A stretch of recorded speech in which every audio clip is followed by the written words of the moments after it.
To celebrate the attainment of my new video editing software, I'm naturally going to make a countdown. The countdown in question is going to be something original that hasn't really been done before on YouTube. At least, I haven't seen it done before on YouTube. It's my top 9 genres in video games. I know what you're thinking, but dpolaristar, that has been done before like a bajillion times. Actually, it hasn't been done too often. Not like, say, top 10 saddest moments in gaming, best boss fights, favorite characters, etc., blah, blah, blah, you get the idea.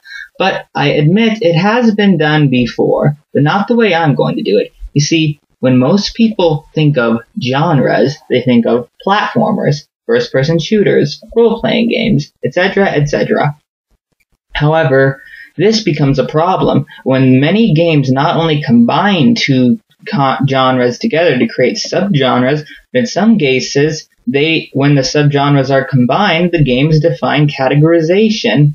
This is why some people debate whether The Legend of Zelda: Ocarina of Time and Castlevania Symphony of the Night are RPGs, or why technically Metroid Prime and Portal are technically shooters played in first-person perspective, but don't fit in what we normally think of as a first-person shooter. If any of this is sounding familiar, that's because this countdown was inspired by the web series Extra Credits, specifically their episode that premiered on October 17th, 2012 on Aesthetics of Play. In their video, they referenced an essay written about the concept of M.D.A, Mechanics, Design, and Aesthetics. I'm not going to go over the whole concept in this video. For those unfamiliar, links to the Extra Credits episode and essay will be provided respectfully in the description. If you like what you saw in Extra Credits and would like to learn more concepts about gaming, I'll also leave links to their website, YouTube channel, and Facebook page. For now, I'll just get to the conclusion of their lesson, in that the way the M.D.A document and Extra Credits designate a genre is the model I will be using, so I'm going to count down my top 8, or 9 since I use the number 0 instead of number 1, genres in video gaming based off the principles of M.D.A. As I go, I'll give a brief example of what each genre is and give some of my personal favorite examples of them. One thing to remember, I don't consider any of their genres superior or inferior to the other in any objective sense. This is just my personal gaming preferences. With that out of the way, here are my top 8 or 9 gaming genres.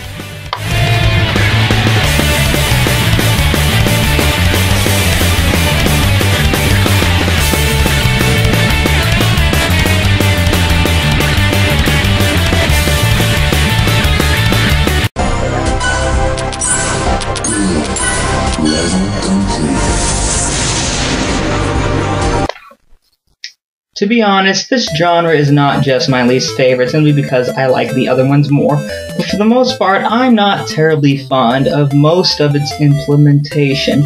Number 8 is abnegation. In the M.D.A essay, it's called submission, but much as Jung's use of the words rational have a stigma that masks the true meaning of personality and psychological types, the term submission doesn't do any justice to the concept. So Extra Credits, like Isabella Briggs, substituted the word with abnegation. Now, on to the meaning. To put it simply, these are the games that are known for the primary purpose of just killing time, unwinding, and having a brain drain, as a kind of escape from reality, but not much else. It's level grinding in RPGs, and endlessly killing large amounts of weak foes, or replaying old levels. While I do not mind these things in and of themselves, or having elements of abnegation, which in some cases can be frosting on a cake, what I don't like is when a game relies on abnegation, because it kind of comes across as lazy game design, like designers weren't trying, or simply copied and pasted existing formulas. If you're a fan of certain types of gameplay, I suppose it doesn't matter, but at the same time, you can go around and accusing others of liking a game with slothful design when you yourself are guilty of the same thing. In essence, as a gameplay element in other games, it's frosting on a cake, but treating it as a genre to me is like just eating a scoop of frosting. If you're addicted to sugar, it's fine for you, but I like a little substance. Speaking of which, a lot of games known for being addicting rely very heavily on abnegation. Take your typical cliche RPG, or massive multiplayer online RPG, or World of Warcraft and its billions of clones. In short, this is the only game genre I'm not fond of.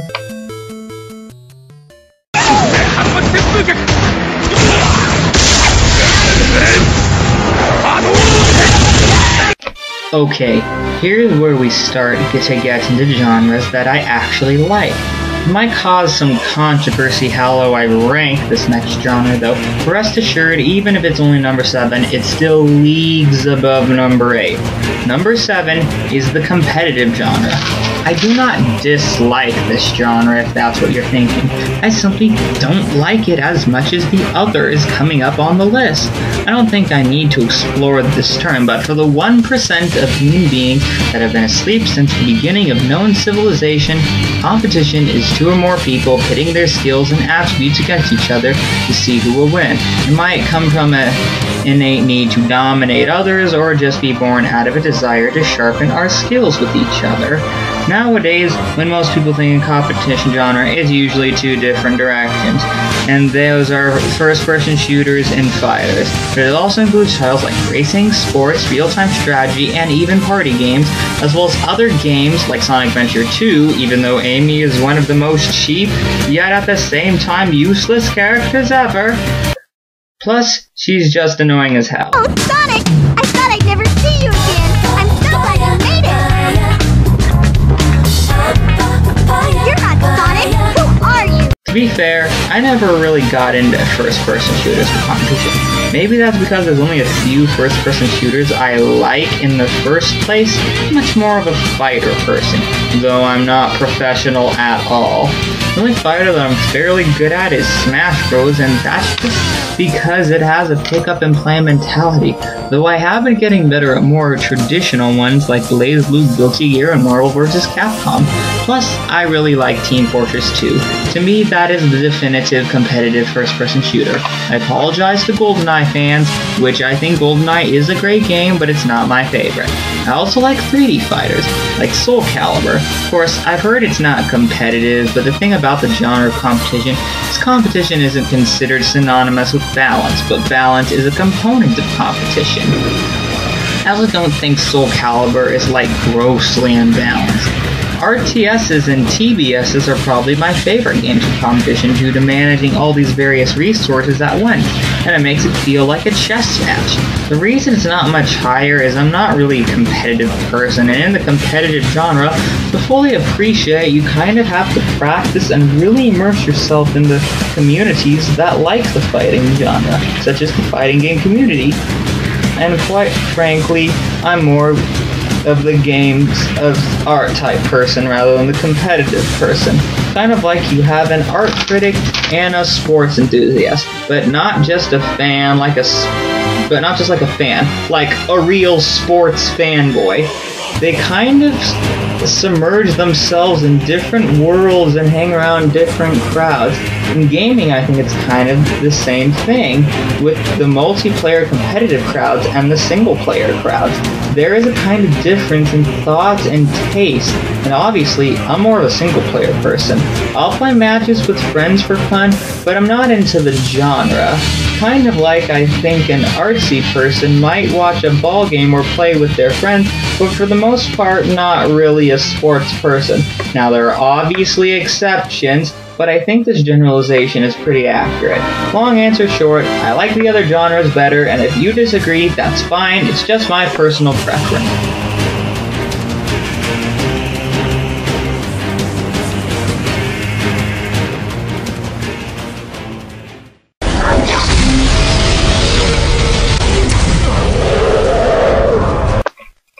My 6th favorite genre is fantasy. No, not the genre of narrative of swords, magic, fair maidens, and evil emperors. I'm talking about the genre of gaming where the main focus is in having the player themselves be able to play out a role, job, or experience they normally couldn't do or may even be impossible to do. This may seem confusing as technically Every game is replicating some kind of experience for the player, but what differentiates this genre from single-player interaction is that the player himself is projecting himself in the role rather than controlling a character and following their interactions, much like the difference between a first-person and third-person narrative in literature. In other words, you are saving the princess, not Mario. Their genre doesn't simply apply to the magical fantasy setting, it also applies to other experiences such as being an agent in the original Medal of Honor or a breeder in Nintendogs. Some of my personal favorite uses of this are creating an avatar for oneself in games like Elder Scrolls, Fallout, Monster Hunter, Dragon Quest, Shin Megami Tensei, Dark and Demon Souls, and the most recent Fire Emblem title, as well as elements of fantasy in Link and the Scarf figures in Journey being templates for people to project themselves onto, while simultaneously being a universal representation of a third-party character to tell the comparing narrative. Which brings me to why it isn't higher on the list. See, I find myself not liking games that are purely fantasy as much as games with elements of it supporting other genres, such as the aforementioned Zelda and Journey. Indeed, games that rely heavily on fantasy, such as the Call of Duty Modern Warfare series, I often find sacrifice sincere challenge gameplay and realism for the illusion of being a Marine, as well as having a plot that, while having some well-done moments, is mostly lost in the cliched and slowly devolving plot.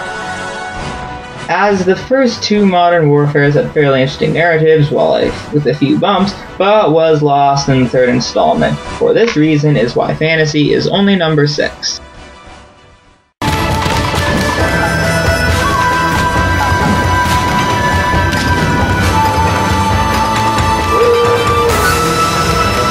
Next genre on this list, like fantasy, can often be confused as simply being an element in all games. The next genre is sensation.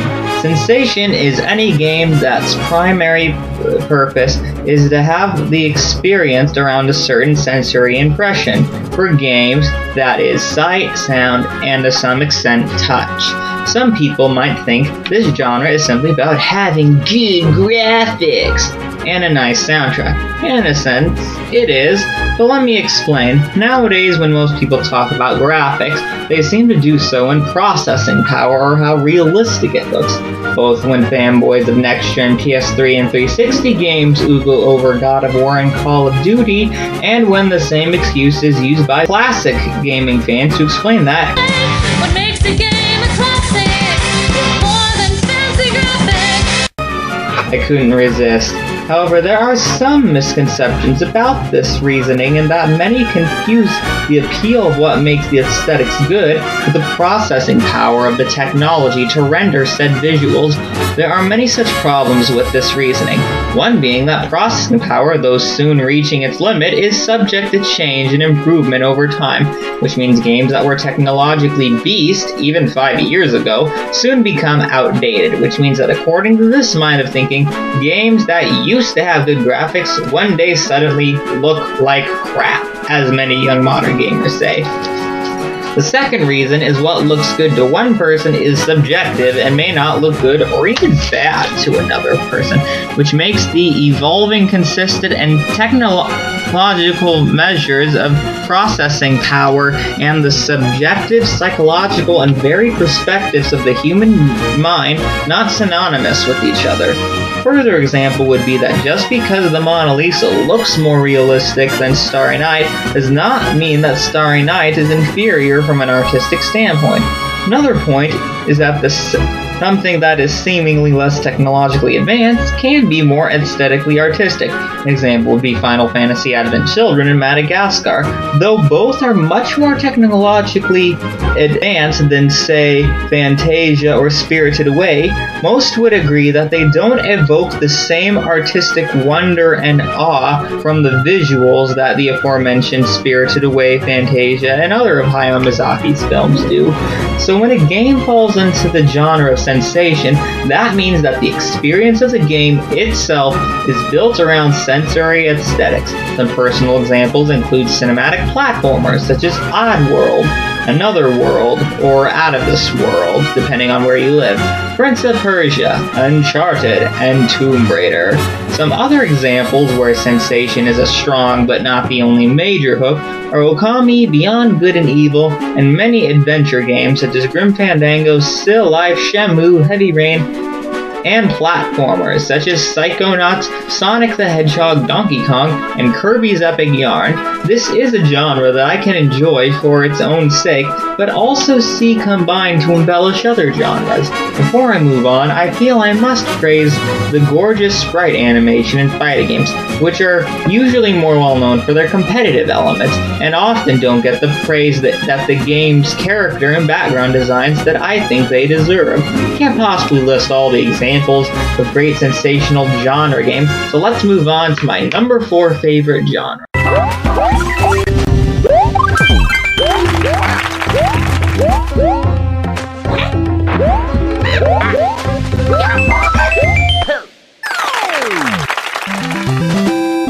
Oh yeah!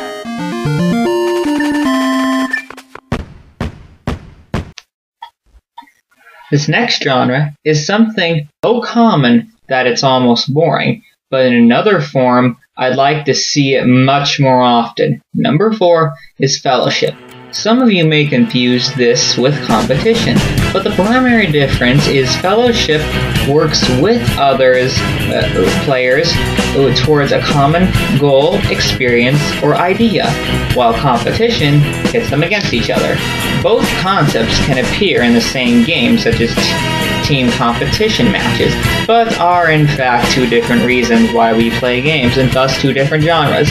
Obviously, it's used in a lot of MMOs and web browsers, but I always imagine the perfect Fellowship games as being multiple people engaging in what most people would traditionally call a single-player experience, such as Secrets of Mana, or rather the almost unknown but superior co-op function in Tales of Symphonia, not to mention 2D platformers such as New Super Mario Bros. Wii, Donkey Kong Country Series, Kirby, Return to Dreamland, and Rayman Origins. Not to mention co-op features has me enjoy games I normally wouldn't care for, like beat-em-ups. I especially like beat-em-ups with RPG elements, like the underrated Sega Saturn Gym Guardian Heroes with 6 character slots, and the indie hit Castle Crashers. Some of my favorite uses of it besides the aforementioned are the 2 Souls titles, Monster Hunter, probably the only team-based shooter I like, Team Fortress 2, for its use of different classes rather than everyone being the same like in most other shooters. Multiplayer in the last story in League of Legends, as well as other Diablo-style dungeon crawlers, also make great use of different character classes working together. It's difficult to pull off, but if done right, it not only makes otherwise single-player experience much more satisfying, but it makes those that claim that entire interactive medium is antisocial seem ignorant and hypocritical.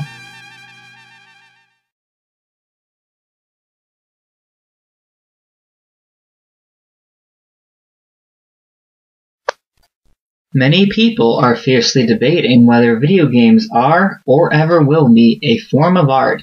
You can guess what side of the debate I'm on, but this next genre shows that at least games can be canvases for players to make art. This genre is expression, whether it's an evolutionary development of the human brain or a divinely placed desire in the soul. We as human beings are distinct from other creatures as beings that feel the need to express themselves in various ways. Games like Little Big Planet, Mario Paint, and Minecraft are obvious examples, but it also means giving players different options in the actions they can do, such as customizable characters and growth in Elder Scrolls, Deus Ex, and Soul Calibur, or different customization of equipment, such as Fallout, Sacred Story, and Custom Robo, and also include free choice like Fallout again, Mass Effect, Fable. One relatively unknown example is F-Zero X for the Japanese-only and obscure Nintendo 64 DD, with its customizable vehicles and track editor. In Western RPGs, this is often combined with fantasy to create a customizable version of yourself. In combination with Fellowship leads to Little Big Planet and Minecraft. Even the ability to solve challenges and scribble knots with various words is a satisfying form of expression, which brings me to why it's only number 3. The reason being that expression by itself, for me at least, can lead to simply cosmetic variation, which to me makes that freedom of expression a bit meaningless and nihilistic in my opinion, unless of course it's combined with the next genre on this list.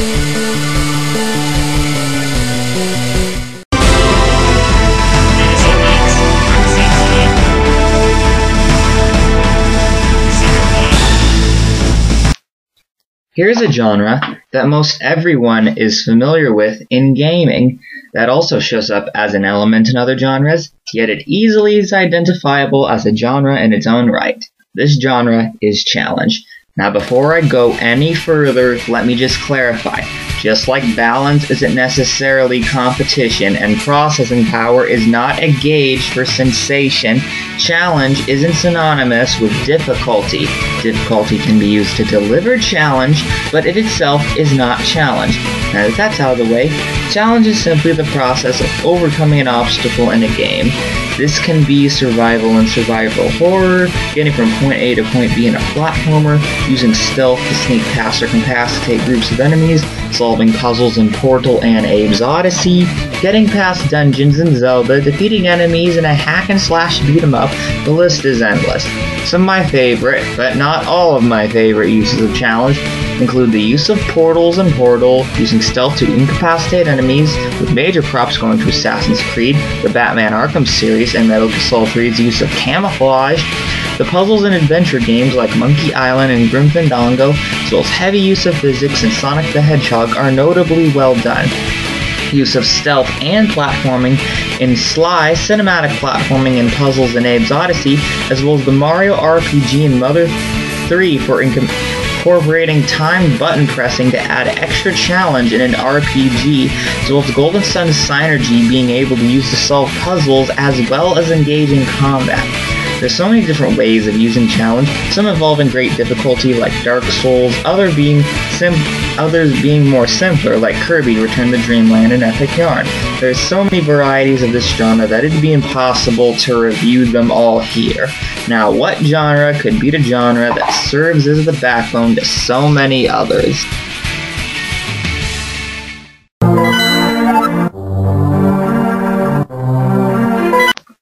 The next genre, while certainly not exclusive to animals, is still a significant part of the human experience. This genre is discovery. Many will agree with me that there is nothing more satisfying than engaging than going back to a game, or just anywhere for that matter, and finding something new in and about it all the time. This is what the discovery genre is all about. Whether it's finding new skills and abilities in platformers like Banjo-Kazooie, Psychonauts, and Sly Cooper, new gear, powers, and extra plot tidbits in Final Fantasy, new areas in Fallout, Elder Scrolls, and Zelda, new ways of doing things such as scribble knots, or finding new power-ups, which in turn leads to new areas such as Zelda, Metroid, Castlevania, Symphony of the Night, or new ways of making things like Fallout, Minecraft, and Dark Cloud and Chronicle.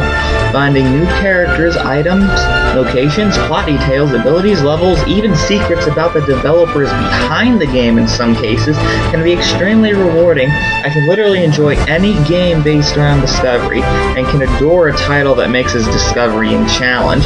Since the discovery genre is such an amazing genre, what genre could I possibly like better?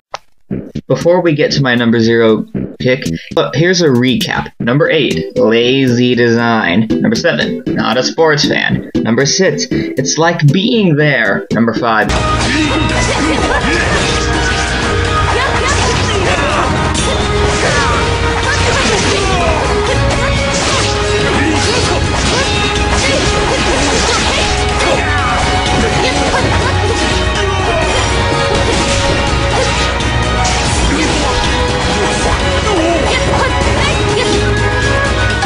interactive art galleries. Number 4, teamwork. Number 3, interactive art canvases. Number 2, interactive obstacle course. Number 1, so many secrets. And now for my number 0 favorite genre.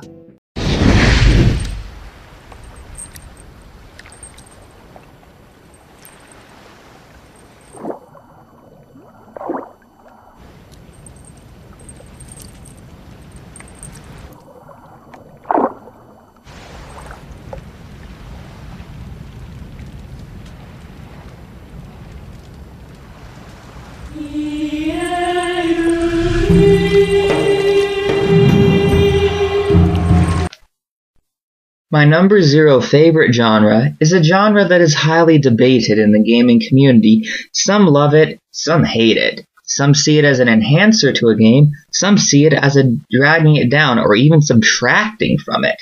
This genre is narrative.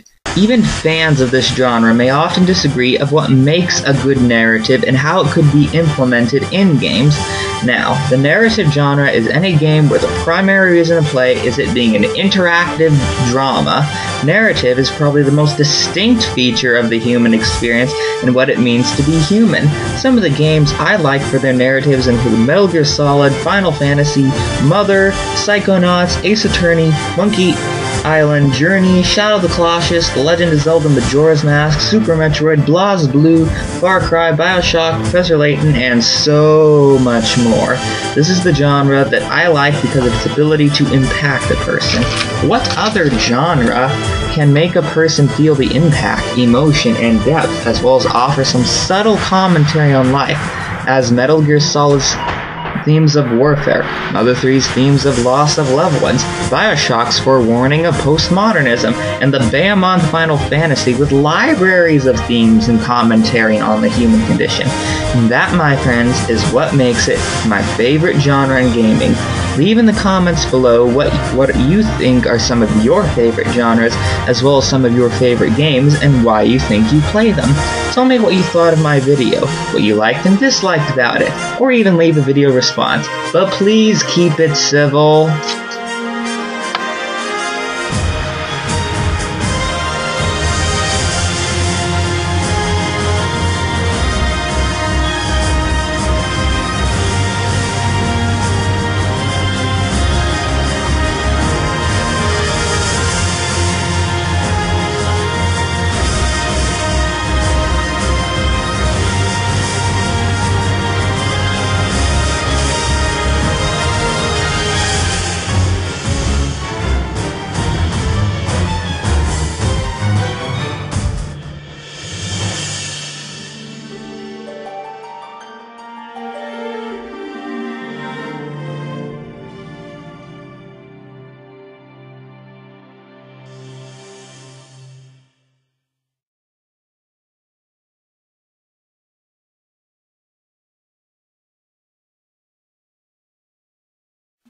Seriously, K-Wing, if you're watching this, I know a lot of people said that they hated that theme song sung by your wife, but at the very least, could you, please just bring it back, like maybe on some special occasions? Just a thought. By the way, hope you didn't mind that I used it as the end credit song for my view, but I'm not making money off it, and I'm posting a link and pretty much advertising you, so I don't think that you do. So, bye.